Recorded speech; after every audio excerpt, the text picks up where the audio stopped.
Right, using the Mad Scientist Tremendous 94-95 database, I've covered a whole video on that and how to get everything looking retro, including the Mr. Tinney expansion packs with regens and everything. Go check out the video. I'll leave a little thumbnail up now so you know which one it is. Go check out after this video. We've been doing a couple of tactics covered, so obviously we've looked at the Champions League winners, which was Ajax. Later on in the week, we're looking at Parma, who won the UEFA Cup with Aspria and Zola up front. And today we are looking at the Premier League champions from that season, which was Blackburn Rovers, who had a mini surge in the early sort of like 1990s, kind of soon drifted off towards the start of the millennium, but peaked at 1995 with this current crop of players. So a mixture of sort of like old players and young players and players in their peak, a really good squad balance Kenny Dalglish put together. They had the money behind them. It wasn't, it didn't feel like, they weren't good, apart from the superstar of maybe Alan Shearer bringing Chris Sutton in, who was relatively young at that point. It wasn't as if they were going out and getting the best. We all know that the chairman, who Jack Walker put all his money into the club to get them from lower of what League Division 1 at the time, maybe, up until the Premier League, they would sign the best players. And apart from maybe Alan Shearer, who was we all knew that was probably going to be one of the world's best strikers, it was still a really strong English UK contingent. It was famous for Jack Walker not signing Zinedine Zidane. The squad is good, and there's a couple of little rules and tweaks that we'll talk about as well when we look through the tactic itself. But the squad itself had players such as Tim Flowers, so 27 years old, was probably England number one at the time. Wasn't number one for a long time, but during this period, he was pretty damn good, definitely in his peak at the age of 27. Players such as Tony Gale, the kind of the right side centre-back who played alongside the captain Colin Hendry. This often changed. So Tony Gale was one of those options. Obviously Colin Hendry there, who was 28, absolute peak of his time. Graham Lassalle came through. Was he released by... Yeah, got him from Chelsea. Ended up back at Chelsea. He's one of the ones that we'll talk about and his role in the tactic and how it tweaks. I am going to leave actually a video down in the comments where it has their highlights for the full season. A couple of European games. They didn't actually last long in Europe. Got knocked out in the first round of the UEFA Cup against a Norwegian team called Trelleborg, I think it was. Bit of an embarrassment, but then kicked on. Obviously not playing European football probably did help. So there is Graham Lassalle. Ian Pearce was relatively young at the time. He had a decent number of appearances at that sort of like that right centre-back role. Can also do a job at right-back. Stuart Ripley, out and out right wing. I used to like him because I played on the wing at the time, and I used to like his directness, getting to the byline, putting balls into the box. We'll talk about the tactic in a little bit. But yeah, Stuart Ripley, tremendous on that right-hand side. 26, England, all he played. Here it says he's had one international cap by England. I wonder if he probably had many more than that. There he is, Alan Shearer. They picked him up from Southampton. Obviously, we know that he went on to Newcastle in the end. But here, before he started getting a lot of his knee injuries, was absolutely unstoppable during this season.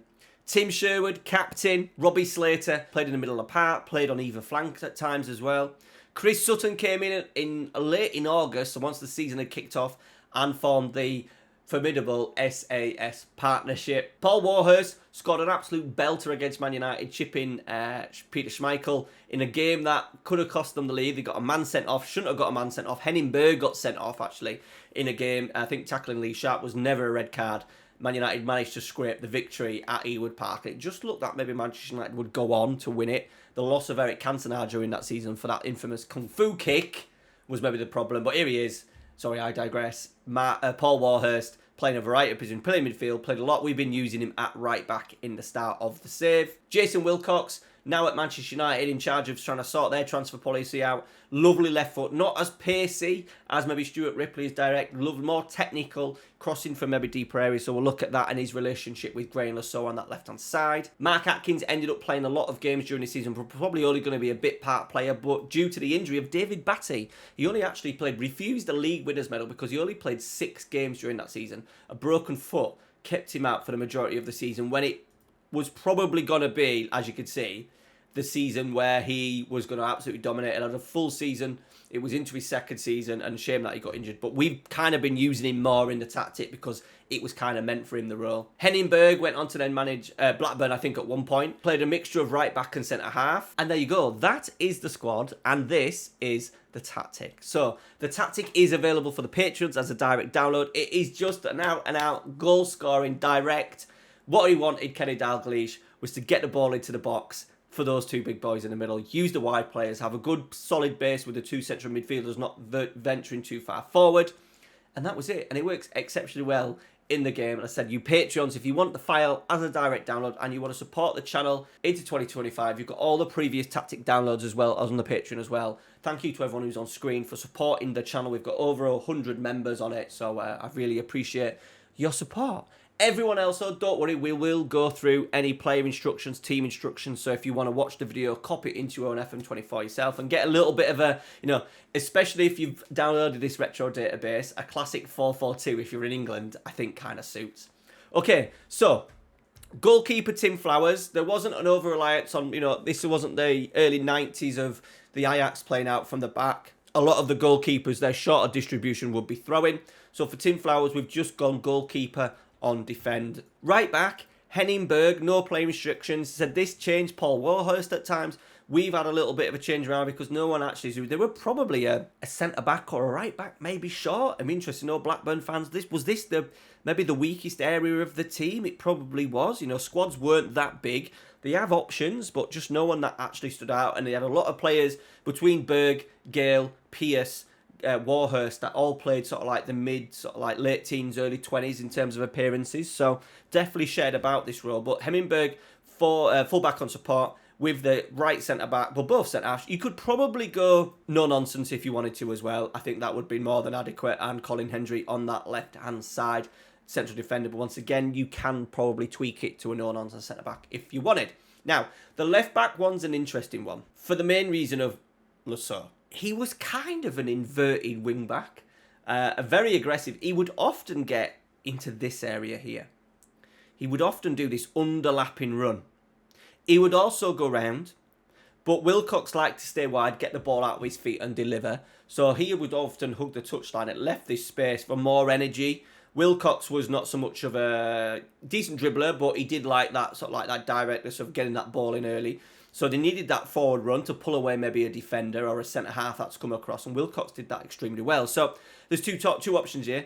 I've gone complete wing-back on support, and with the instruction of cross more often. I wouldn't go inverted wing-back on support, because you would then... He did occasionally drift in here, but he wasn't really helping him build up like we see with, like an Udogie or a Timber or a Dalot who comes in at times to play as a complete wing-back.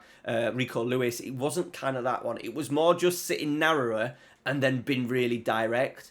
If you are going to try that, I would maybe go inverted wing-back on attack. The other thing is with this one, you don't get the crossing. But yeah, I'll leave that to it. I went complete wing-back on support. You could even put it on complete wing-back on attack. I just decided to be a little bit more, try and be a little bit more defensively solid and not have it on attack. By all means, put it on attack. And obviously the complete wing-back has the hard-coded run from position. So you might see more runs inside than what you would do if it was just a standard fullback. Okay, interesting to know your thoughts down in the comments regarding that one. But you will get good balance on that left-hand side with that complete wing-back on support. Right, the 2 6s, the 2 DMs. So we had Atkins, Sherwood, Batty would have played there if he wasn't injured. Robbie Slater did it a little bit, paid more of as a box-to-box midfielder, but... very basic in here. We've gone with a DM on defend and a ball-winning midfielder on support. Yeah, for me, it was two kind of ball-winning, you could maybe get away with a Volante, no playmaking. If we look at the DM roles, defensive midfielder, anchor, not a half-back, not a roaming playmaker, maybe a Segundo Volante on support, maybe, to get that little bit of a box threat. Not much in terms of numbers. It was literally... get the ball, play it out wide. And then, Tim Sherwood would often make runs. That's why I've put one of them on support. So he might make a little run from deep, especially because we've got that attacking mentality as well. But into the front four, the four that did the business. Stuart Ripley, we've gone with a little bit of variation to give us a little bit of balance because we're not getting much from right back, especially when maybe a centre-half went out there in terms of Henningberg. We've gone with Stuart Ripley, winger on attack, with Wilcox on the left-hand side because he was more of a... crosser, as you can see, not great at dribbling, average at dribbling, very much didn't have the pace to beat people 1v1, so he was quite happy to get it and shift it out his feet. We've gone winger on support. No additional playing structure. We don't want them cutting in onto their opposite foot. These were very much left winger on the left and right winger on the right, right-footed on the right, left-footed on the left side. And then into there's two strikers. Now, I've gone Alan Shearer.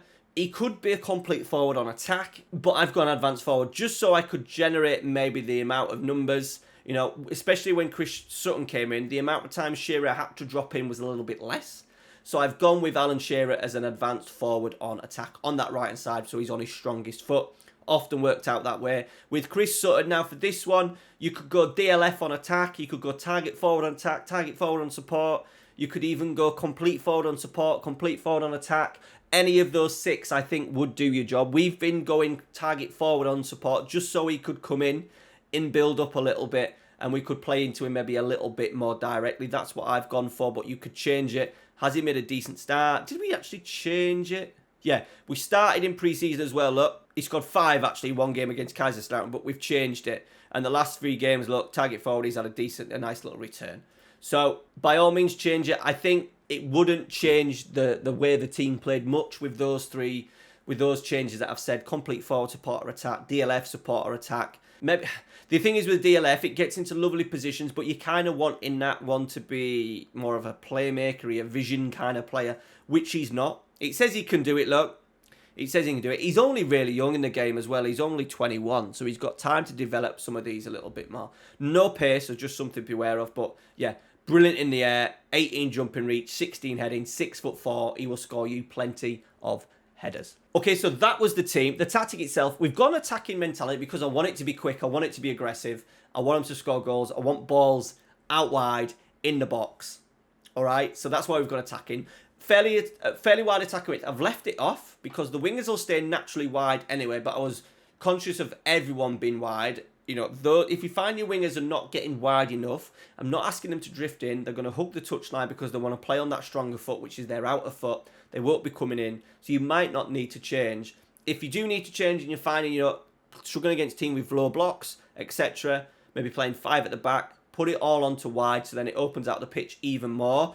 I've not had to change that as yet. Focus play down the left and right. Remember, we've got those 2 hard workers in the middle midfield. Tremendous off the ball. Very simple in possession. We want to get that ball out, in particular as well, out to Lasso on that left-hand side. Balls in the box for Shearer and Sutton, who were tremendous in the air. I've not put play out of defence on, and I've also not put underlap on. You could do the underlap and see if you could get that run of Graham Lasso going a little bit more. I haven't. Not felt the need to yet. I think if I played a few more games with this, I would maybe look at tweaking it a little bit, but we've got underlap on left off, but by all means put it on. I wouldn't go pass into space. Ripley, Wilcox liked it at the feet. Shearer would chase channels, so he's maybe the only one, but you don't want Chris Sutton with the pace of 9. You want the ball, you want the wingers as well with the ball at their feet. We're going slightly more direct, so we'll go longer at times with higher tempo. In transition, counter press and counter. Just because of basically because of the attitude of Sutton and Shearer, extremely hard-working, could even be pressing forwards, them two as well. Wouldn't be a bad shout, pressing forwards for those two. So that's why I've put the counter press on. It's not as structured as what you would call a counter press, but they did press high, mainly because of the attitude of those 2 strikers. You know, a little bit different with Manchester United, who had like Andy Cole and maybe an Eric Cantona. Cantona not a tremendous presser, whereas Blackburn at the time obviously had 2 players. They had Newell to come off the bench as well. Also, Kevin Gallagher come off the bench. All the players worked extremely well out of position. That's why I've got that on. Counter-attacking. Loads of counter-attacking highlights on that video that's linked down in the description. So make sure you check it out after. Out of possession. We've gone high press and high line just because of the work rate of the 2 strikers. We've not gone overboard with the trigger press. I've just thought, look, they were Blackburn. They were going to dominate games. Let's get up the pitch. They would play predominantly in the other team's half. So that's why we've done that on. The strikers wouldn't be dropping off much. They would definitely go and work and hassle, in particular the fullback areas. Get stuck in. Absolutely. Sutton. Shearer was pretty nasty off the ball. The 2 central midfielders. Graham Lasso was aggressive. Right back was aggressive. Colin Hendry, we know, would have been aggressive. Ian Pearce, in his latter stages of his Blackburn and West Ham career, was a bit of a thug as well. So we've got get stuck in on and stop crosses. Kind of a very much a Narty's theme. Fullbacks in particular taught do not let that ball come into the penalty area. And as you can see from our results, the results have been pretty impressive. We had a pretty tricky start, really. Beat Manchester United 3-2, loads of goals. Shearer missed a penalty as well, but we did manage to win the game with a beautiful XG of 3.35. So what we'll get a lot of this, Stuart Ripley, I think, would probably end up getting double figures easy because he's on attack as well. He's going to attack that back post. Not great in the air, but the idea is that we get plenty of balls into the box to Shearer and Sutton. 6'4", 6'3", get that ball out wide into the box. The second one's a really nicely worked move. So Shearer still combined, and Von Vansford will still combine. Stuart Ripley attacking that right touchline. See, that was a pass into space, even though we've not got that on. It's maybe because of that attacking, sort of like the attacking role that we've got for Ripley would maybe then change the runs that he makes. Wilcox probably likes it into feet, whereas Stuart Ripley got a little bit more pace. We drew 2-2 at Anfield, as you can see, David Batty doing David Batty things. And we managed to, unfortunately, we were 1-0 up, man sent off. Then he equalised 77. Rushden scored on 89. Then Kevin Gallagher equalised on 90. Once again, not great. A little bit of a battering, which you'd maybe expect at Liverpool. Really good squad. And going down to 10 men for the last half an hour. 1-0 victory. Chris Sutton on the score sheet. We absolutely dominated Tottenham in this one. Throw in again. Lasso involved. Atkins, that holding midfielder. Wilkes getting into a good area. And there you go, Chris Sutton. Loads of little overloads on that left-hand side. Especially on the left-hand side because of the role of Graham Lasso. And as well, you know, Chris Sutton's a target forward and support, which I think everyone sometimes thinks, if you're not familiar with the game that much, that it means that they're not going to hit that penalty area. When the ball's in that final third, that striker will get into the penalty box, and he was right in there at the near post. So many goals from sort of like little cutbacks and dinks into the penalty area during this season. Really impressive result at Chelsea. Chris Sutton scoring 2 goals. Really enjoying his new role as a target forward on support. So Shearer combining. See, there's Lassola. He's coming quite narrow. I don't know who that's out. Batty's out there for some reason, but there's Lasso. So he is roaming a little bit. Wilcox, once again, the provider. Chris Sutton getting across that near post. And then he scored his second one as well. Once again, a little bit of a second phase from a corner, but we're encouraging to put it in the box because he's 6'4". I think if you want this tactic, you're going to have to pretty much go out and sign 2 number 9s. And he was at it again in the win against Ipswich Town. Lovely ball out to Ripley, who cuts it across. Boom. Have some of that. Get a big boy in your team, using this database, using this Blackburn Rovers 1995. There you go, Blackburn Rovers fans. You were good once. It'd be quite good as a save to start with Blackburn in the Championship and go with a 4-4-2. You'll score a lot of goals. I think you really need to make sure you've got that back four right. Really good sort of like inverted full-back role. So someone who can play right back and centre-back. So you're really good defensively on that right-hand side. 2, just winners. Tackle, head it, tackle, kick it kind of defenders. A little bit of quality out on that left-hand side. 2 really solid holding midfielders. Said you could change those roles a little bit. You could maybe go as extreme as a Volante and as an anchor maybe.